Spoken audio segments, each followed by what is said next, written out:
The abandoned house हमेशा से curious लोगों के लिए एक दायरे था।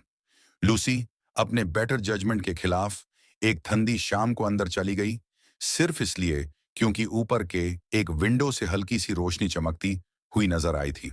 रूम छोटा था, हवा ठंडी और भारी थी।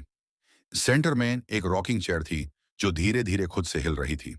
चेयर पर एक पोर्सलिन डॉल रखी थी जिसका चेहरा क्रैक्ड और पुराना लग रहा था। उसके साथ एक कैंडल जल रही थी जो पीलिंग वॉलपेपर पर अजीब शैडोज डाल रही थी।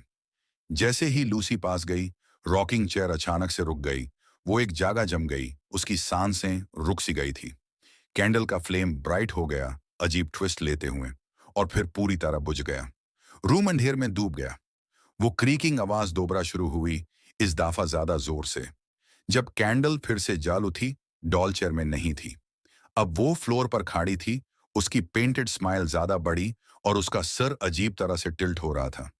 लूसी ने डर के मारे पीछे हटना शुरू किया जब वो डॉल धीरे धीरे लेकिन डिलिबरेट स्टेप्स लेते हुए उसकी तरफ बढ़ने लगी। उसका एक ग्लास आई कैंडल की लाइट में चमक रहा था। लूसी ने डर के मारे वहां से भागना शुरू कर दिया। रॉकिंग चेयर की क्रीकिंग और हल्की हंसी की आवाज उसके पीछे तक आ रही थी। अगली सुबह हाउस वापस से बिल्कुल साइलेंट था, लेकिन रॉकिंग चेयर अब भी हिल रही थी और वो डॉल वही इंतजार कर रही थी, अपनी क्रीपी सी स्माइल के साथ जो कभी बदलती नहीं थी।